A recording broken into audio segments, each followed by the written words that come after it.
adversity, hardship, all sorrow. Come and join us on Uplift today. We're here to talk about adversity. Is it a strength? Is it a negative? Let's find out. Join the conversation live.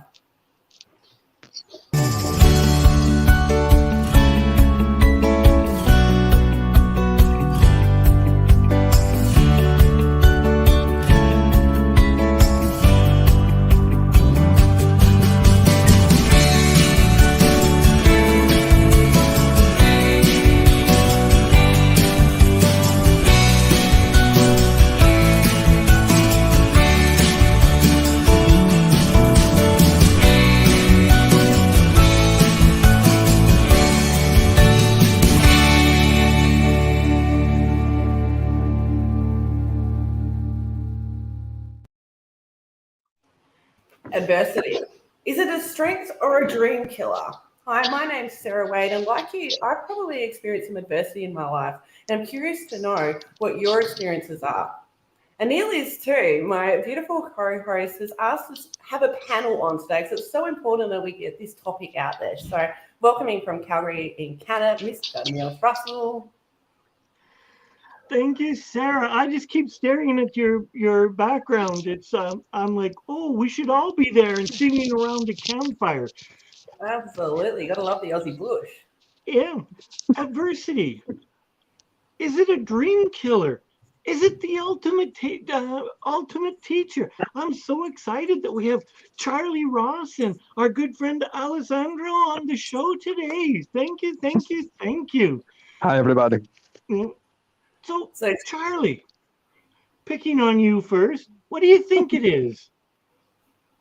I definitely don't think it's a dream killer. It's an absolute evolution tool. So it's for growth. I love adversity.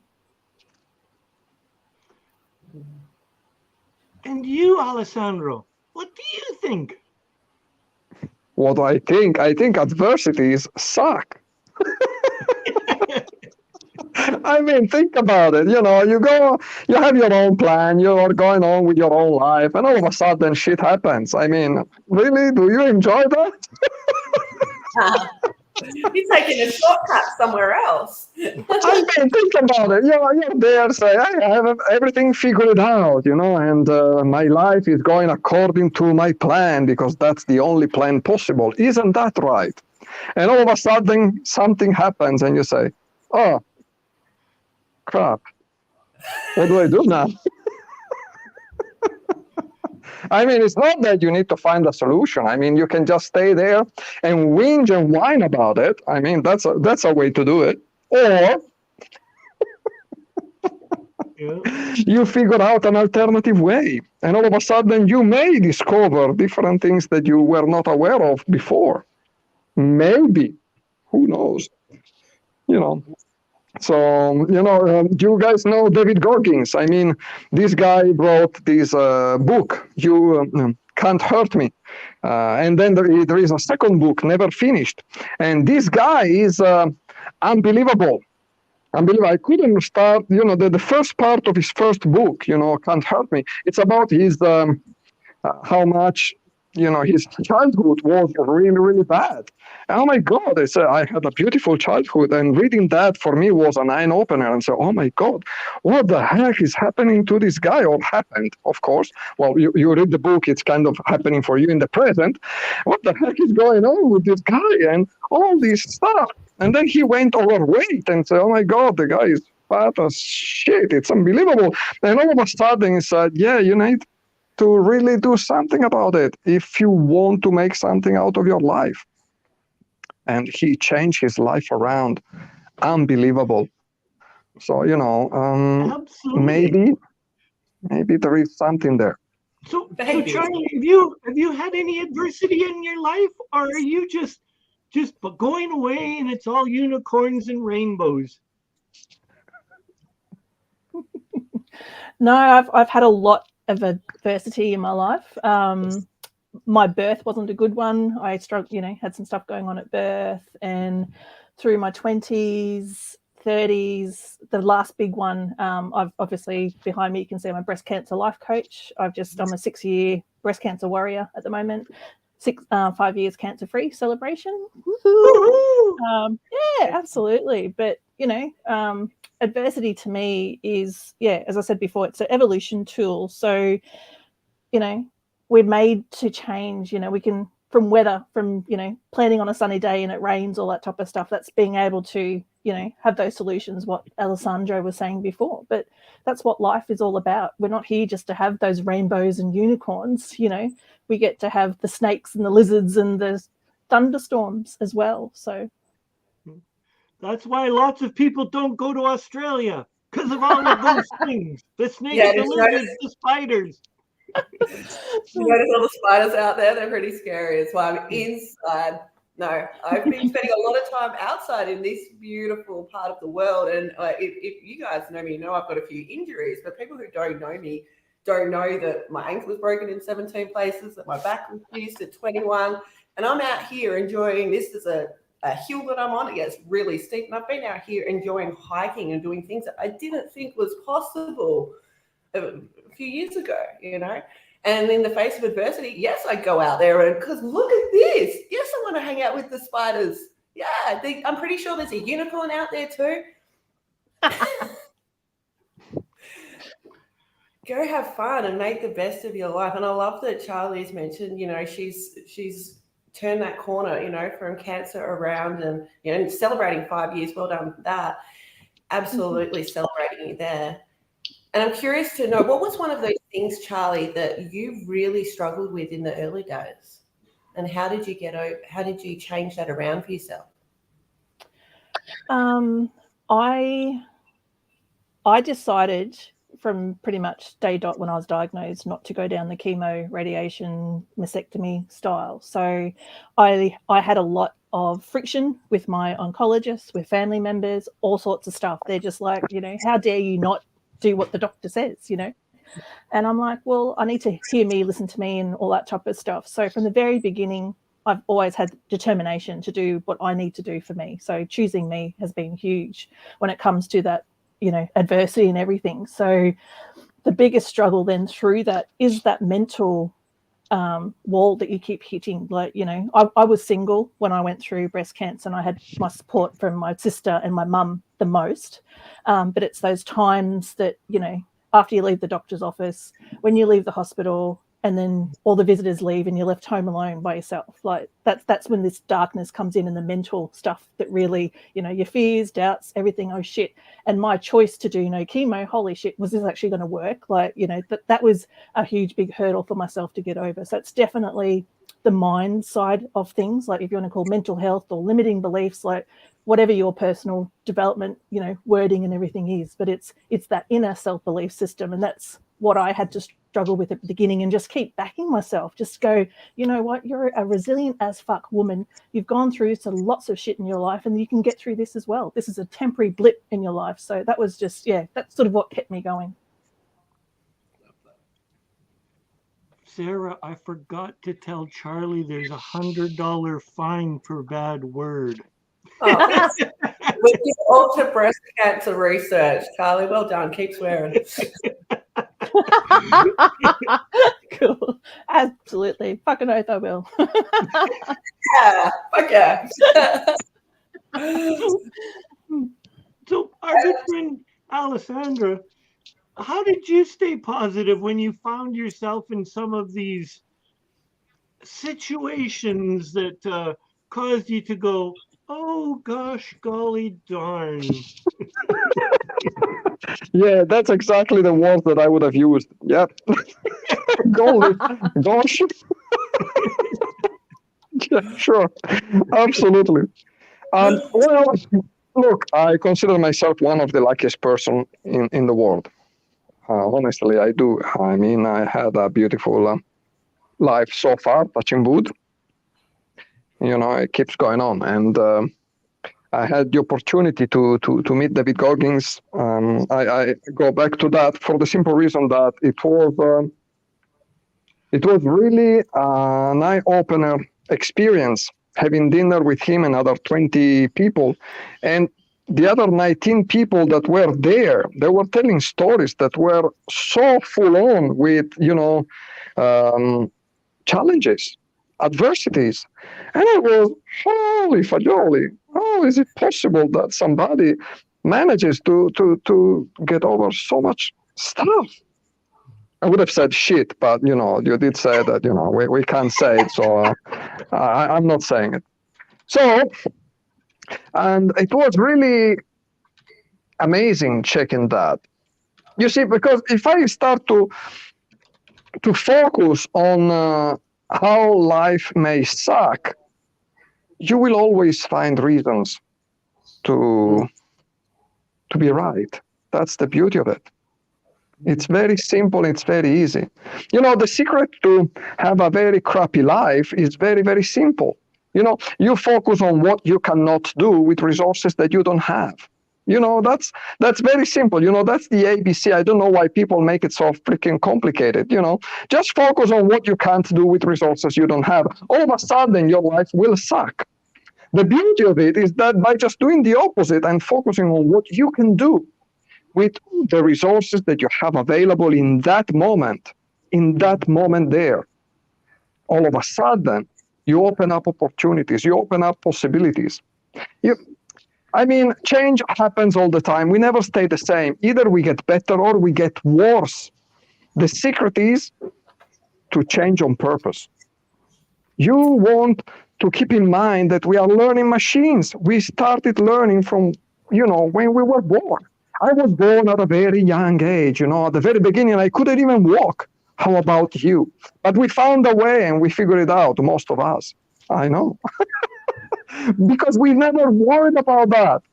That's the beauty of it. You go, you do your stuff, and you don't worry about it.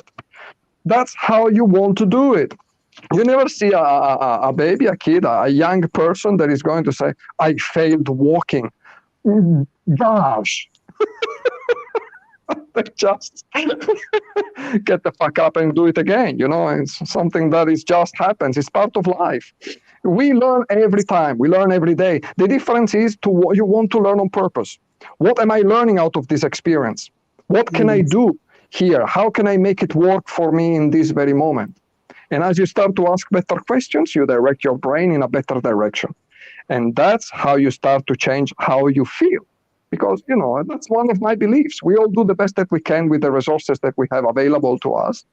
And there are not unresourceful people, only unresourceful states. Absolutely love it. You got to help me out here, my Aussie friends here. What are drop bears? Oh, they're very dangerous creatures, somewhat like koalas. Only you need a hoop snake to get them. The hoop snake. They've got sharper and longer teeth. It's very dangerous. It's very disastrous and misfortunate if you come across one and you don't have a hoop snake with you. So thanks, Donna. I appreciate you bringing that up. Love you. Yeah, Alessandro, you're absolutely bringing the gold here. You're so right. Like, all these absurd things that can happen to us, and we can sit there and we can just dwell in it and we can suffer. And I love how you just keep coming back to the fact that it's basically we can shift, we can change, and we can do things on purpose. And I'm curious to know, like, Neil, like, one of your specialties is helping people to find their purpose. So what's one of those things that you're noticing with your clients, that some of the adversities that they've faced over the years, and how have you helped them to move forward?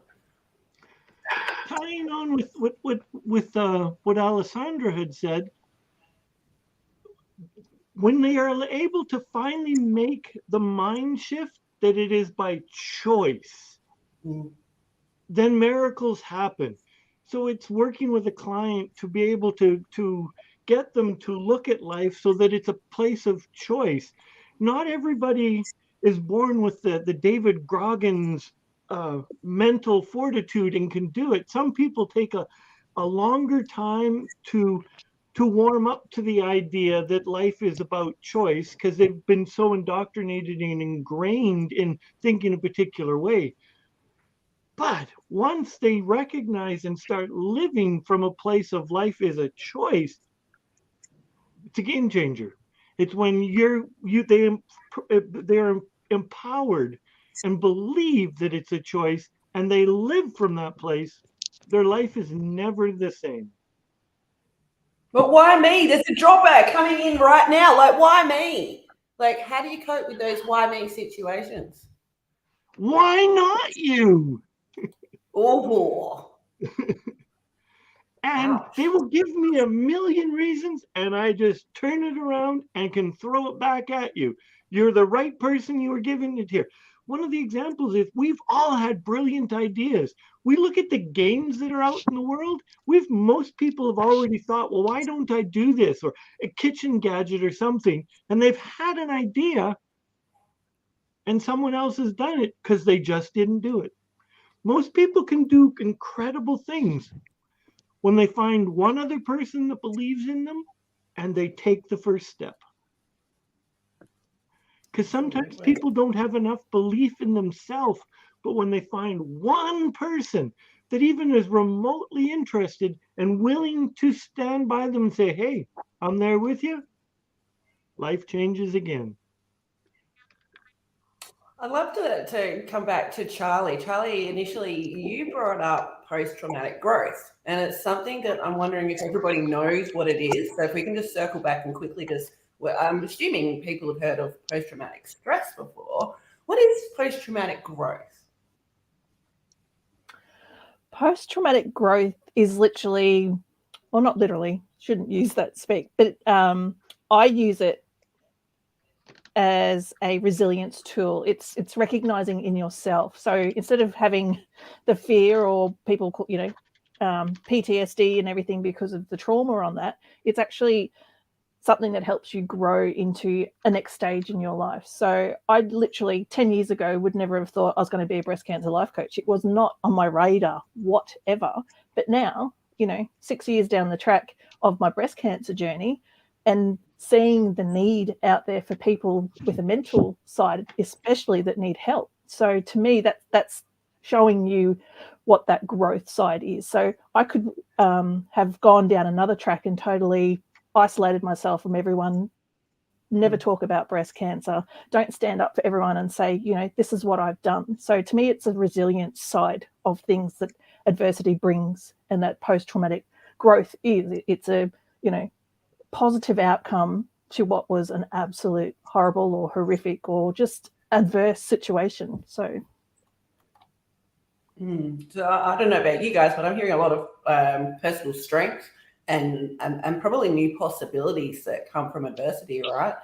Alessandro, what would you say, like, one of those ways to help someone to achieve that post-traumatic growth and to move them into those new possibilities without really putting, like, it's all your fault? In the personal development world, there's a lot of, hey, it's your fault, you haven't done this right, you're at effect, that sort of thing. How would you flip that to help someone who's at the beginning of overcoming that adversity and hitting in their strength? Look, my job is about personal freedom. That's what I enjoy about what I do. Is when a person learns how to change the way they think, all of a sudden they can change the way they feel. And when you change the way you feel, you can change what you can do. It's a very simple concept, and something that I'm finding quite interesting is sometimes we make things more complicated than what they are. I mean, there is a book that is containing all the different mental sickness that you can put, all the problems, the mental problems that somebody can experience in their life, And 50 years ago, this book was roughly this thick. Then it got thicker and thicker and thicker. It's kind of like, did really society got so sick, or we are just going to want to add more and more problems to what we already have? Now, you see, that's the difference, is that if a person has cancer, for example, you can have it in Italy as much as in India, it's still cancer. But a mental illness and any kind of situation, think about this.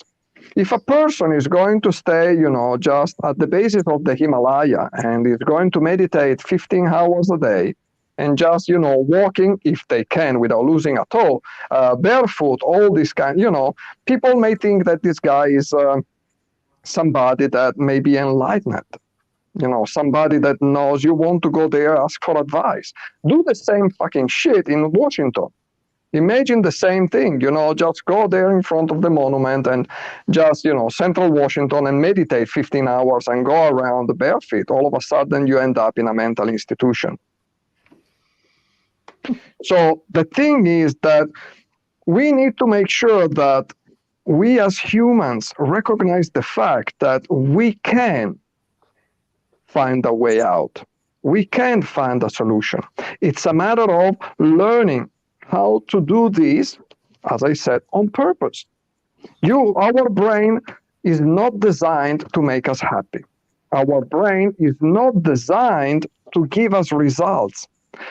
And once we learn this, we can start to get what we want to get because our brain is designed to save energy. Our brain is designed to work in directions.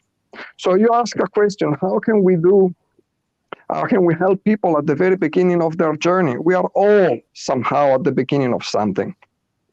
Sometimes we just have the opportunity to keep learning a little bit more, and other times we are just a little bit ahead of someone else. Now, my experience is we want to make it simple and make sure that we use what is the person already doing. A person came to me and said, I'm always unsure of what to do. I'm always unsure of what to say. I always feel unsure. I look at the person and I said, are you sure? And the person said, yes. We all have the skills that we need to find a solution to our problems. Nobody knows better than us how we can do it. The fact is that we are on the inside of the problem. Our point of view is different from someone else's. So having somebody from the outside that can cast a light, give us a different point of view, is going to make a bigger difference. And sometimes, if a person is capable of focusing hours and hours on a project, depending on the context, this person can have a mental problem or can be a genius. What do you prefer? All about perspective, really, isn't it? How can you make the most out of whatever you have available to you? And having a person that can help you out, giving you the first steps, can help you out thinking in a different way. The simplest way to do it is to make sure that you know how to direct your brain, because if you can't direct your brain, someone else is going to do it for you, or something else. If you go back and think about something that happened to you in the past, whatever you're doing, our mind has the power to travel in time, but our feelings happen in the present. We can worry about the future because our mind goes up there and we feel the worry in the present. Or we can be definitely, very, very depressed because of one thing happened in the past, or very agitated because something happened in the past and it wasn't a good experience. If we keep thinking in that way, the only thing that we do, we are going to just feed our neurology. Hey, you need to feel like that. And it becomes normal and it becomes easier and easier to do this. What you want to do, you want to start to change that. You want to interrupt that and give the opportunity to our brain to think and live a different kind of experience. And this can be done quite simply. It's just a matter of knowing how. That's all. I hope I answered the question. Hey, all of a sudden, where did we lose Sarah to? Yes, you answered the question. And thank you, Sally, for adding the comment about perspective. So, Charlie, what are some of the tools that, when you found yourself in the oh poop situations, that you've used to get yourself beyond that, besides take a deep breath? Like, as an example, as a nonconformist, people came up to you and said, "What the heck are you doing? You're not taking chemo." Instantly, you had to do something. literally, it all comes to your self-belief in yourself. So, you know, I've had so much resilience and adversity into my life to get me to that point that I can, when someone says, you know, I don't agree with you, or when I was going through chemo, like, how can you not do what the doctor says? And I'm like, well, easy. I don't want to do it. So it's hard to describe what it is unless you've gone, you know, you have it within you. Like, it literally, it's resilience. It's just literally determination and the grit inside you. And that can be learned. It's a muscle within you that you get to flex when you come up to adversity, or, you know, some problem solution or whatever that may do. So I can't say that it's exactly what, you know, this is, but I can tell you that it comes from within. But I want to buy a pill for adversity. I want to be able to just take a pill and be over with it. And it just does not work like that. I know I keep talking about resilience, and to me, that's you know, adversity and resilience go in hand when we're talking about to like a coping measure. You know, it's as I said, it's a muscle that you've got to flex. So people are given these tests and testing of the muscles and all sorts of stuff all the time, and some people ignore it. They'll go, you know, or they will comply, you know, and say, yeah, no worries, yes sir, 3 bags full, to the doctor or their family, all that type of stuff, you know. And sometimes it just gets to a point that it's either must or it's bust. You know, there might be a situation where you get to that you can't rely on anybody else, or you've had enough. Like, you have gotten to that point in your life where you literally feel like you could break. And that's the big testing moment. And that's that, you know, flexing that muscle where you go, I'm not going to break. You know what? As Alessandro said, you know, there's solutions out there. Who do I need to find to help me to get to this next stage? I don't know what I don't know. So, you know, it's just literally learning from everything that you're doing. And the biggest step first is awareness. Awareness is what's happening. It's being able to recognize within yourself that, oh shit, this is adversity. I need a solution. Do I know it, or does someone else know it? Can I find it myself, or does someone else need to get that for me? So yeah, it's an absolute, just a muscle within. Can't put a total name on it. But yeah,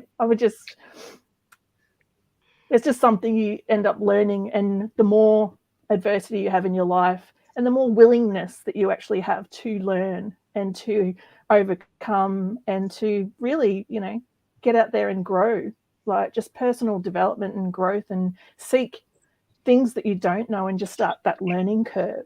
So when things are brought up, you're like, you know what? I've got these things that I've learned along the way. And they could be modalities, they could be other people's programs, coaching programs, or just things that you found in yourself. It might be just a quote that you saw on the internet somewhere that's just giving you power within. Again, you know, going back to what's inside, that mental coping mechanism where you can just reach in and pull out that strength, that little power suit, your super suit, whatever it may be, that you're able to, you know, deal with whatever's coming up that's happening in your life. Absolutely. I need to share with Gavin. Gavin was a guest, I don't know, probably 6 months ago, and he's a brilliant man. I love what he was sharing, what Alessandra had said. The chasm between genius and insanity can be very narrow. Absolutely. It's interesting. There's a lot of studies about adversity. So that there was one that I can think of done in Wisconsin that basically said, obviously, you know, there's a high end, a lot of adversity, and then there's like low levels of adversity, and there's somewhere in between.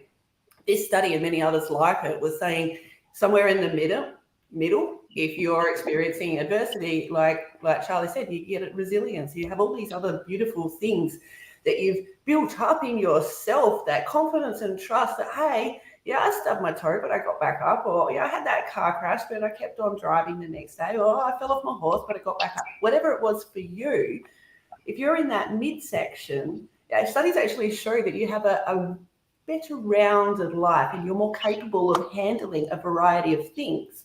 Now, on that, is that been your experience, guys? Is that what you've seen in yourself or in others?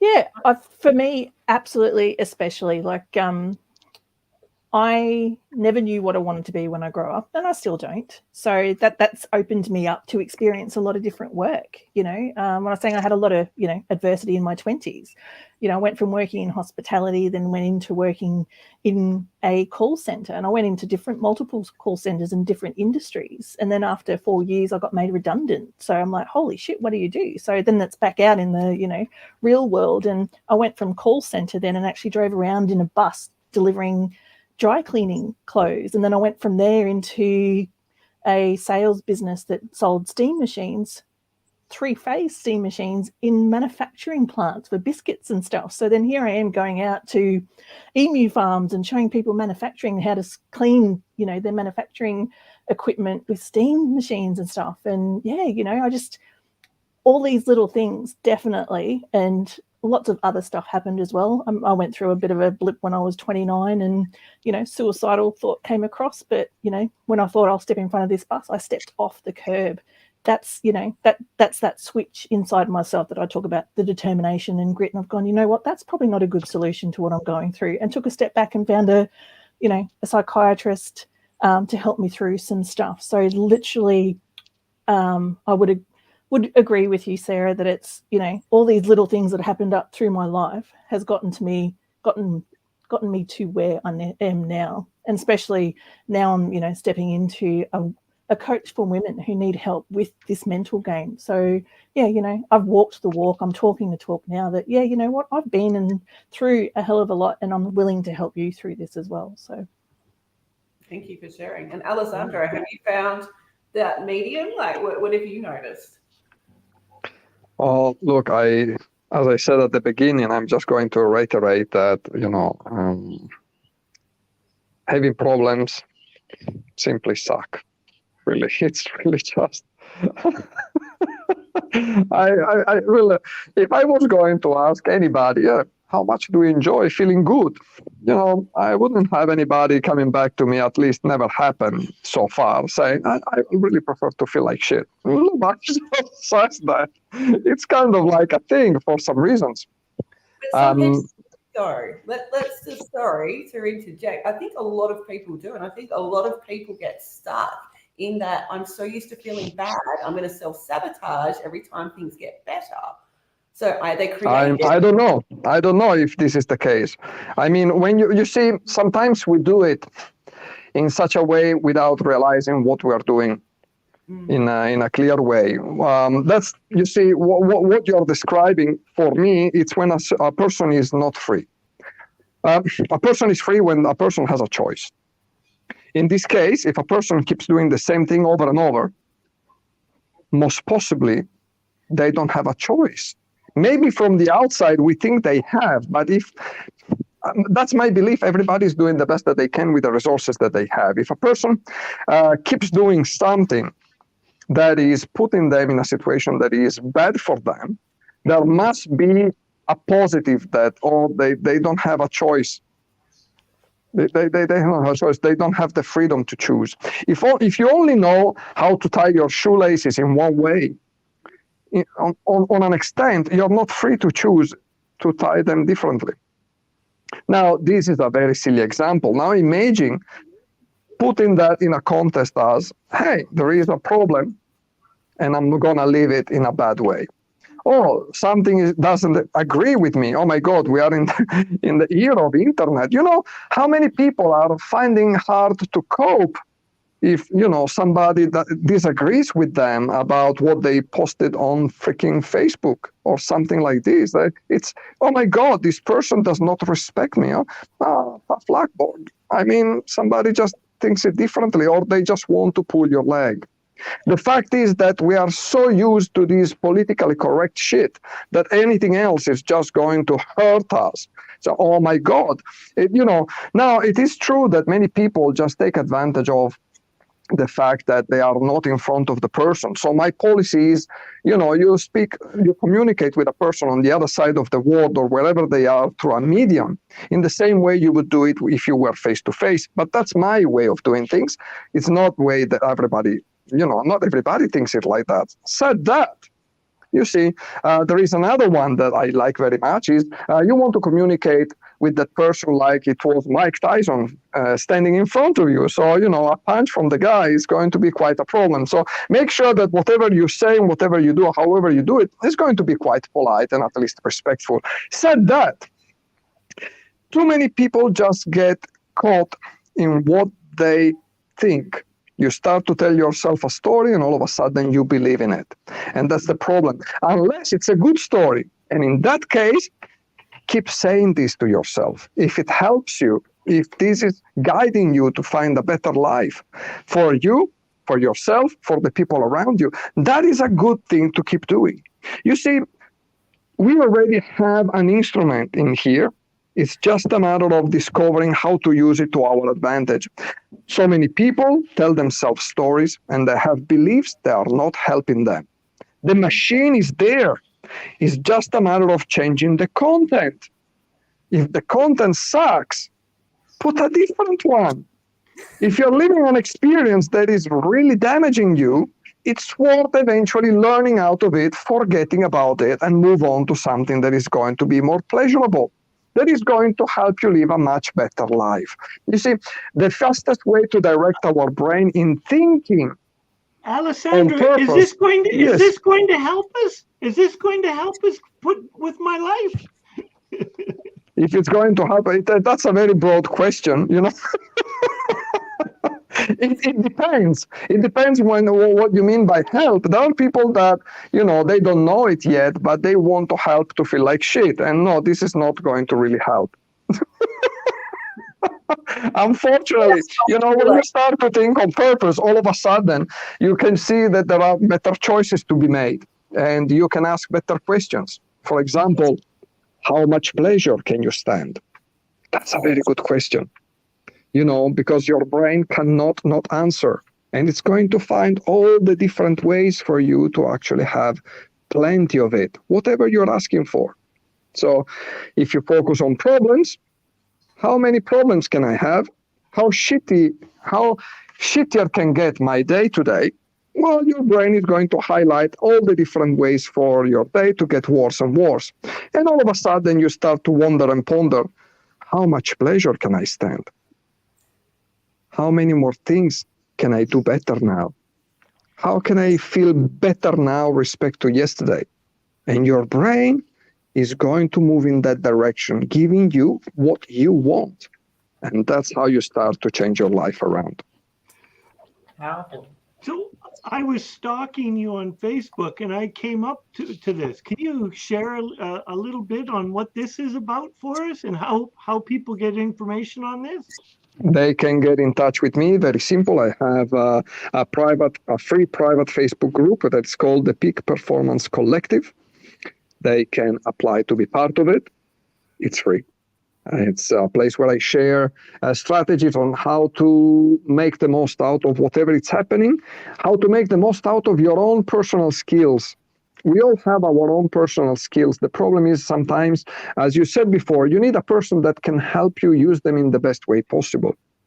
I had a client once that this client was involved with some other people and he had so many different ideas. This guy was a freaking genius and had all the time he was looking at something and said, oh, you could do this better. I was looking at something else. Oh, you could improve that. Oh, look, why nobody is thinking about that? And the company that he was going out with, they were just replying, oh, if that would have been really smart, someone else would have invented before you. Who do you think you are?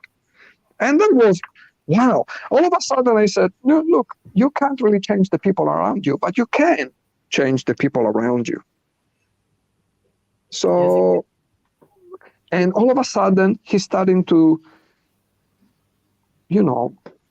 have better relationships with different people. And when he changed the people around him, all of a sudden people were starting to say, so is this your idea? I say, okay.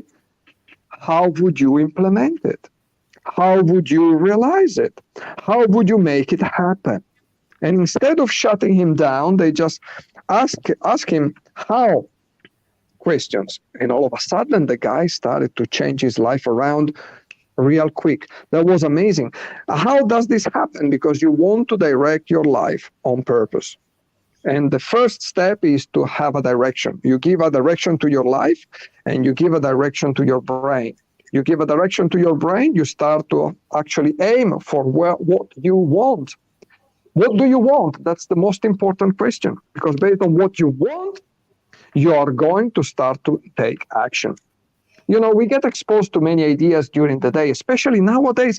You know, you go on YouTube, there is a tutorial for any fucking shit. I mean, seriously, think about it. There is something unreal for everything. They teach you, you know, the life hacks, how to unpeel the garlic cloves, or how to, you know, fold a freaking t-shirt and all this stuff. And you say, oh my God, we are drowning in information. The problem is that if we don't know what's important for us, and we don't, how do we do this? We need to know what we want, where we want to go. It's kind of like calling a taxi, not Uber, because you can't do what I'm going to say with a Uber, but you call a taxi. The taxi arrives, you jump on the taxi, and the taxi driver is going to ask, okay, where do you want to go? And you just answer or reply, away from here. Okay, yes, but where do you want to go? And I say, just drive. Sure. And he starts driving. Now, wherever you were, if the guy is just driving, how do you know that you're not going to end up in a worse place that you respect to the one that you just left? You know, that's the thing. If you don't know where you're going, someone else is going to direct your life for you. And if you want to really have a taste of freedom, you want to know where you want to go. So what do you want? That's it. As simple as that. So Charlie, I need you to give you an opportunity to share with us what's going on here with you in a 5-day challenge. It's actually, the topic today has just brought us into this very, very well. So I'm doing a free 5-day challenge for women, and it's literally claiming back you. So it's the self-confidence to really recognizing this, you know, to own yourself, that joy, love, radiance, everything within, especially with breast cancer ladies. They're going through chemo, radiation, they've had double mastectomies, they're not feeling very woman-like at all, feeling unattractive, the stress levels, you know, they're making themselves sick just stressing about their treatment and what's going to happen, and, you know, even the death factor, am I going to die, and all this type of stuff. They're beside themselves. And basically my 5-day challenge is just actually reducing those stress levels. So, you know, boosting up that adversity scale for them, teaching them some resilience tricks and all that type of stuff. So a lot of the women don't know what to ask, how to ask, and how to actually choose themselves. So I'm going to come in 5 days and we're going to go through each day a topic and literally claim back everything and improve where they were at. If I can reduce that stress level, maybe they were at a 15 or a 10, and, you know, at the end of the 5 days, they might be at a 5, or optimal would be 0. But it's really just about reducing stress levels, holding them held, giving them some extra support, and just learning to love themselves again. Like, it's just, claiming back them, you know, stop. As Alessandro is saying, you know, people just focus on the negative and stuff all the time. You know, this is the time for them to focus on their best attributes for themselves. So I'd love people to join me. I've got a Facebook group. It's called the Women's Breast Cancer Mental Health and Support Hub. But you can reach out to me on Facebook and, just send me a private message. I'd love to, you know, have a chat with you, and, let's go. Beautiful. Oh, I don't know about you, but I've been to the doctors before, and the doctors said what's wrong. And to back onto what Alessandro said before, I don't remember a doctor regularly asking me what's right. You know, in treatments through various specialists, we ask different questions. And I think the beautiful thing about NLP, for example, is that we're trained to have a different perspective. So on that, my perspective absolutely shifted when I was introduced to art therapy. Most people hadn't heard of art therapy. It's okay. You're not alone. It's literally just about getting your thoughts out physically. So if we're talking in terms of perspective and seeing things, and how can I possibly, I can't see any other way. If you're struggling with adversity in that way, I would recommend art therapy. From my personal experience as both a facilitator and as a client, it has enabled me just to clear away so much of the I can't to see more possibilities. So on that, I know that there's different ways and different modalities that have helped you. So guys, if you light up the chat screen and let us know what's helped you with your adversities, or what's helped someone you know with their adversities, because if we can all help each other, wouldn't that be amazing? So we can find that purpose within and to really grow and really find what's right. You know? So if nothing else, I'd like to challenge every single one of you here today to journal about what's right in your life. And on that, Neil, I don't know, are you still doing anything with journaling? Is this a thing for you? Absolutely. I'm doing journaling, but I would like to go back to, I'm writing a book called Chasing Success, The Trouble with Being Normal. And what I've noticed is that people that live, which society may deem a normal life, which means that they have they don't come from a destructive family, they have a normal, or which could be considered normal, white, house, white picket fence, mom and dad, loving, caring, supportive friends, and the community is all around them. What I've found for the perfect or the bell curve of normalcy is they don't struggle, have not had to deal with adversity. Whew, I came up with a topic and now I can't even say it. They haven't had the opportunity to hone their muscle of adversity.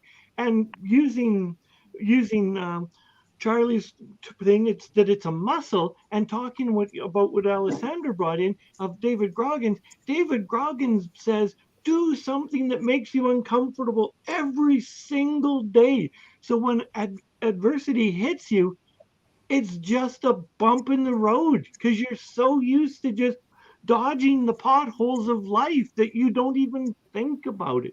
And as an author and talking with people and interviewing people, normalcy or the normal, safe life leaves you unprepared for the adversities that life can throw you, and it can be a dream killer if you haven't exercised that muscle. So if you need help, there is all of us here, pick any one of us as a coach can help you through adversities, or you can come as soon as I find it again, and you can work. I'd love the opportunity to provide you with a journal. I have a 32 day, where's that in my calendar? A 30-day gratitude journal, and you can get it at gratitude.neilthrussell.com. Journaling helps you clears the mind, and you throw it onto the page so that you're free, and dealing with your thoughts, positive or negative, allows you the opportunity to examine what your thoughts are. It allows you the opportunity to be truthful to yourself. So I encourage and invite you to download the gratitude journal. And if that journaling's not for you, hey, I understand. Take the opportunity to become involved in any of these coaches that are on the show, any of the coaches that have been on our past show, any of the coaches that are going to be on our future shows. Just take the first step and ask for help. The first step is recognizing that you would like some help and you could use some help. The second step is just asking and taking a step.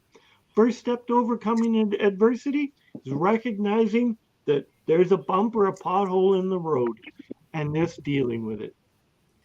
I think my personal experience with that, helping other people, has been that I'm not good enough. I can't ask for help. Why? I'm not worth it. And that's something that I think, we've all faced at one level or another, I think I'm going to ask Alessandra this. When you're in that stage and then you're suddenly looking back and life has changed and you're looking back at life, how it used to be, how do you how do you take it on and not have like a big head about it? You know, how do you like share with the world, hey, I've overcome this, but not come across like, I'm going to swear, I'm going to say dickhead, you know, but, you know, how you know what I'm trying to say here? Because my words are evading me a little. How do you be helpful and still be authentic? Oh, nice. Okay. So the question is how to be helpful and being authentic. Is that the question? Let's go with that. Yeah. Because there was a dickhead that was just flying through, so I just wanted to make sure where this was landing. I mean, seriously. Okay, well. Sometimes words come out, and I'm like, oh, it's not that. You know, it's they exist, so it's okay to use them. That's how I see it. So, well, what worked for you? What worked for you? You find yourself in a situation, and most of the time, have you ever noticed how much? I mean, my belief is that everything is vibration. Everything is vibration. Music, light, feelings. There is this thing that vibrate, different frequencies. We generally attract people we resonate with. That's the first thing. How can we do this? Well, we need to practice to be ourselves. You know, Oscar Wilde said, be yourself, everyone else is already taken. I love that. And being someone else, it's always a big effort. And sometimes people just think that's the way to go, simply because they don't consider themselves maybe at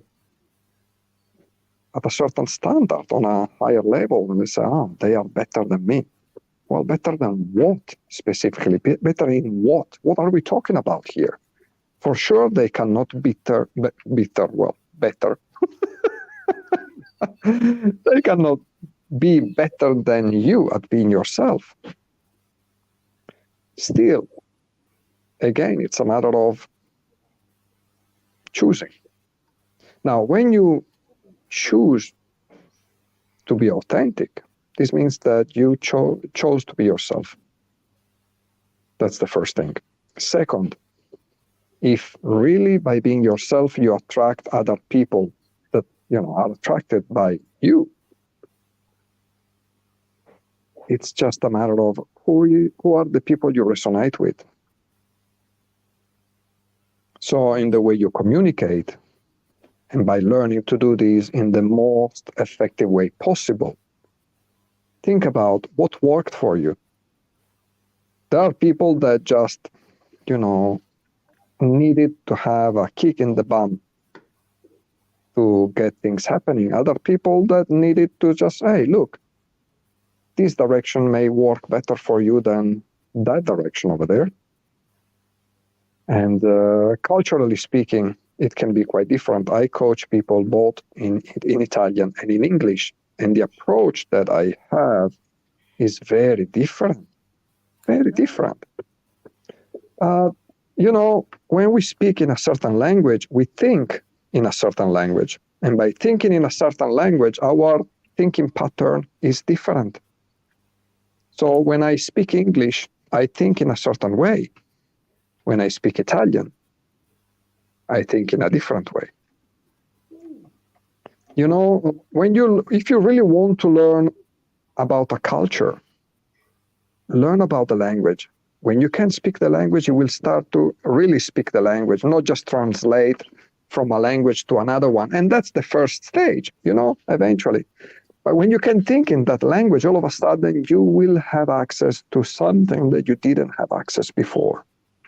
And that's a different way of approaching things. So, said that, why is it coming out as a dickhead such a bad thing? everything is context dependent. Sometimes that's the thing. I can tell you that, for example, I wanted to learn I've been a circus performer for many, many years. And one of the things that I wanted always to do as I was learning to do that was, what's the potential of a human body, a human being? What can I do more? So when I was doing my studies in circus and magic, I was fascinated by fakirism and, how to put a light up torch in my mouth. And I said, okay. And I was very scared.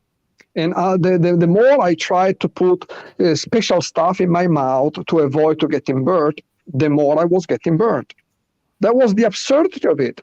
Until I managed to see a show by a couple of kids that they just started, but they could eat fire. And I said, oh, how do you do that? How you do this? I mean, I have been doing it. A person has taught me how to do it. I'm still finding some challenges. Which kind of tricks do you like to perform? And the guy looked at me just in a very disrespectful way, kids. And this happened many years ago. I was kind of a kid as well, but older, So said, oh, it's not me. It's the torch that knows what to do. And generally, that's the answer that you give to a layman, a person that does not do your job. And I was, you fucking prick. You talk back to me in that way. I've been doing this for years just because I can't do this specific skill, but I could teach you, loads of shit. And you are talking to me in this way. I went back home straight away. We were at a bar in a place there. I light up the torch and I said, fuck you very much. And I put the torch in my mouth. And from that moment, I could just eat fire, no problems. So you see, it's context dependent. Absolutely. And I'm just looking at I'm looking at the time and I'm going, holy crap, we're out of time. I want to, as we wind up, I'm going to take a few moments and I want to thank our viewers, our listeners, and past in replay for taking the time to be part being part of our panel. And I'd just like to leave you with, take the opportunity and exercise your adversary muscle. Don't think of it as a negative. Think of it as a positive, that you're exercising something for your growth and your benefit. Is there something that you would like to leave the group with, Charlie? Yeah, I'm with you, Neil. I just want to, part and just say, become aware where you can improve yourself. And if you need help, ask, recognize, and always outshine from within. Thank you. Alessandro. Well, shit happens. And sometimes it's not under our control. The only thing that we can control is how we respond to it. So if that's the only thing we can do, make the most out of it and, practice to learn what you can learn on purpose. Next time it's going to be easier. So you will have a different kind of problems then. And you keep learning and you keep evolving. Thank you. Sarah, take us home. Oh, we have covered so many bases here today. Firstly, I wanted to say thank you to our panel. I appreciate every single one of you. You dropped some insight and gold that I trusted has served the audience as well as each other. Fine conversation, guys. And I think I would like to leave you guys with this. Yeah, as we design the life we desire, there are going to be hiccups along the way. And yeah, shit does happen, and that's okay. And sometimes we want to fly that monkey poo around, and sometimes we want to flush it. But it's our choice, it's our decision, figuring where that shit's going to go. If it's going to go flying or if it's going to go flushing, it's your choice. Must or bust, all right? Until next time, guys, make wise decisions, lift up each other, have amazing conversations, and we'll see you next time on Uplift. Thank you so much for joining us live and in replay, and to our guests. Take care next time. Thank you. Thank you very much.